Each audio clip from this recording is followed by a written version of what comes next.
வணக்கம். இன்னைக்கு நாம பார்க்க போற இந்த பகுப்பாய்வு கொஞ்சம் ஸ்பெஷல். நீங்க ரிஷபராசி அன்பர்களா? அப்போ வரப்போகும் மே 6, 7 மற்றும் 8 ஆகிய 3 நாட்கள் உங்களுக்கு ரொம்பவே முக்கியமான, அதே சமயம் சவாலான ஒரு காலகட்டமா இருக்க போகுது. இத பத்தி தான் நாம ஆழமா ரொம்ப தெளிவா பார்க்க போறோம். இந்த 3 தேதிகள் ஏன் இவ்வளவு முக்கியம்னு யோசிக்கிறீங்களா? இது சும்மா சாதாரண நாட்கள் கிடையாதுங்க. ஏன்னா இந்த நாட்கள்ல நிகழப்போகும் ஒரு குறிப்பிட்ட கிரக மாற்றம் நீங்க உயிரா நேசிக்கிற 2 உறவுகள் உங்களை விட்டு பிரியக்கூடிய ஒரு அபாயகரமான சூழலை உருவாக்கப் போகுது. சரி, இது எப்படியே பாதுகாப்பா கடந்து வர்றது? இதோ நமக்கான ஒரு தெளிவான ரோட்மேப். கிரகமாற்றம், பாதுகாப்ப வேண்டிய 2 உறவுகள், இயற்கை உணர்த்தும் 4 தெய்வீக அறிகுறிகள், அப்புறம் தற்காத்துக் கொள்ள எளிய பரிகாரங்கள். இத பத்தி தான் பார்க்க போறோம். முதல் பகுதி, கிரக மாற்றம். இந்த மாற்றம் எப்படிப்பட்ட விளைவுகளை ஏற்படுத்த போகுதுன்னு பார்ப்போம்.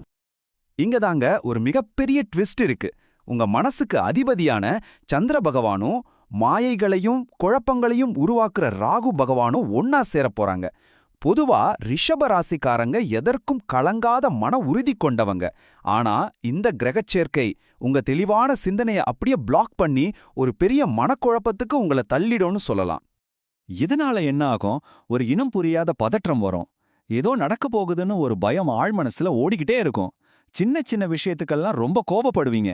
நீங்க சாதாரணமா சொல்ற விஷயம் கூட கேட்கறவங்களுக்கு அதிகாரமா தெரியும். உங்களுக்குள்ள ஒரு விதமான தேவையற்ற பிடிவாதம் வந்துடும். பிரச்சனைகளுக்கு ஆணி வேரே எழுதுதாங்க. இரண்டாவது பகுதி, பாதுகாக்க வேண்டிய 2 உறவுகள்.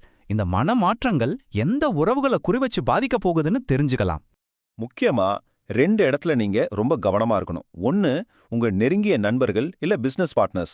பல வருஷத்துக்கு முன்னாடி நடந்த பண பிரச்சனையோ கசப்பான சம்பவத்தையும் தோண்டி எடுத்து நல்ல நட்பை முறிச்சுக்க வாய்ப்பு இருக்கு. 2வது, உங்க குடும்பம், குறிப்பா கணவன் அல்லது மனைவி.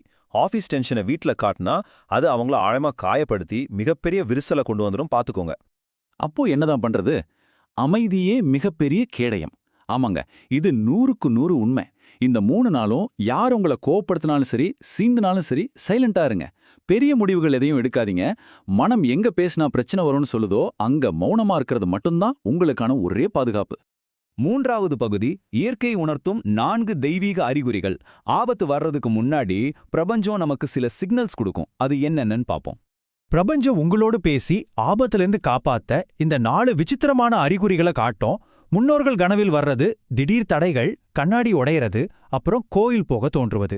இதோட அர்த்தம் என்னன்னு ஒன்னொன்னா ஆழமா பார்க்கலாம். முதல் அறிகுறி, உங்க முன்னோர்கள் கனவுல வர்றது. அவங்க முகம் பிரகாசமா இருந்தா நீங்க சரியான பாதையில போறீங்கன்னு அர்த்தம். ஆனா அவங்க சோகமாகவோ கோபமாகவோ உங்க கனவுல வந்தா கொஞ்சம் உஷாராயிடுங்க. நீங்க எடுக்க போற ஏதோ ஒரு தப்பான முடிவையோ இல்ல உறவுகள்ல வரப்போற பிரச்சனையையோ உடனே நிறுத்தணும்னு இறைவனே நேரடியாக கொடுக்கிற எச்சரிக்கை தான் இது. 2வது அறிகுறி, வேலைகள்ல வர்ற திடீர் தடைகள். நீங்க அவசரமா கிளம்பும்போது வண்டி பிரேக் டவுன் ஆகலாம், இல்ல சிஸ்டம் திடீர்னு ஆஃப் ஆகலாம். உடனே எரிச்சல் அடையாதீங்க. ஒரு பெரிய விபத்தையோ நஷ்டத்தையும் தடுக்க பிரபஞ்சம் உங்க பயணத்தை தாமதப்படுத்துதுன்னு புரிஞ்சுக்கோங்க. இது பிரபஞ்சம் காட்டும் ஒரு ரெட் சிக்னல். 3வது, வீட்ல திடீர்னு அலங்கார கண்ணாடி உடையலாம், இல்ல ஏற்றி வச்ச விளக்கு காரணமே இல்லாம அணையலாம். உடனே பதட்டப்படாதீங்க. உங்க குடும்பத்துக்கு வரவிருந்த ஒரு பெரிய நெகட்டிவ் எனர்ஜிய அந்த பொருளே தடுத்து நிறுத்தி உங்களை காப்பாத்திருச்சுன்னு அர்த்தம். சரி, கண்ணாடி உடைஞ்சா என்ன செய்யணும்? அபசகுணம்னு பதட்டப்படாம அந்த துண்டுகளை அப்புறப்படுத்துங்க. அந்த இடத்துல கொஞ்சம் மஞ்சள் தண்ணி தெளிச்சிட்டு மறுபடியும் அமைதியா விளக்கேற்றி உங்க இஷ்ட தெய்வத்தை கும்பிடுங்க. அவ்வளவுதாங்க, எல்லாம் சரியாயிடும். அமைதி திரும்பிடும். 4வது அறிகுறி, திடீர்னு ஏதாவது ஒரு கோவிலுக்கு போகணும் இல்ல ஆன்மீக பாட்டு கேட்கணும்னு ரொம்ப ஸ்ட்ராங்கா தோணும். ஐயோ வேலை இருக்கேன்னு தள்ளி போடாதீங்க. இந்த ராகு சந்திர குழப்பத்துல இருந்து உங்களை காப்பாத்திக்க உங்க ஆத்மாவே ஒரு பாதுகாப்பு கவசத்தை தேடுதுன்னு அர்த்தம். 4வது பகுதி, தற்காத்துக் கொள்ள எளிய பரிகாரங்கள். இந்த சவால்களை தாண்டி உங்க மன அமைதியையும் உறவுகளையும் எப்படி சுலபமா காப்பாத்திக்கலான்னு பார்க்கலாம். ரொம்ப சிம்பிளான விஷயங்கள் மூலமாவே இந்த நிலைமையை உங்க கண்ட்ரோலுக்கு கொண்டு வரலாம். மே 6 காலையில பிரம்ம முகூர்த்தத்துல எழுந்து குளிச்சிட்டு குலதெய்வத்தை நினைத்து மனதார விளக்கேற்றுங்க. பசுமாட்டுக்கு உணவு கொடுங்க. அப்புறம் கொஞ்ச நேரம் அமைதியா தியானம் பண்ணுங்க. இதுல ஒரு முக்கியமான விஷயம், உங்க கையாலேயே பசுமாட்டுக்கு அகத்துக்கீரையோ பழங்களோ கொடுக்கறது ரொம்ப ரொம்ப விசேஷம். இது சாதாரண செயல் இல்லைங்க, உங்க ஜாதக தோஷங்களை நீக்கும் ஒரு அற்புதமான செயல். இது முன்னோர்கள் ஆசியை வாங்கி தந்து உறவுகளுக்குள்ள விரிசல் வராம தடுத்து உங்க வாழ்க்கையை ரொம்ப அழகா மாத்திடும். அந்த கிரகங்களால வர்ற மனக்குழப்பம் முழுசா நீங்கணுமா அமைதியான இடத்துல உட்கார்ந்து ஓம் நம சிவாய அப்படிங்கிற மகா மந்திரத்தை சரியா 108 முறை சொல்லுங்க.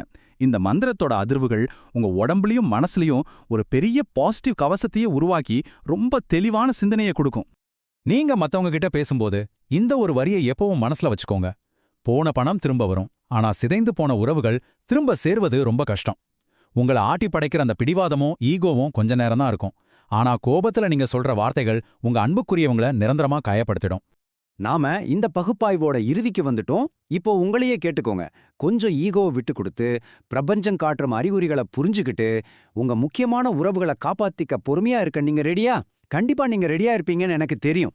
இந்த 3 நாட்களை ரொம்ப நிதானமாவும் விழிப்புணர்வோடும் கடந்து வாங்க. வெற்றி உங்களுக்கே. மீண்டும் ஒரு சுவாரஸ்யமான பகுப்பாய்வில் சந்திப்போம்.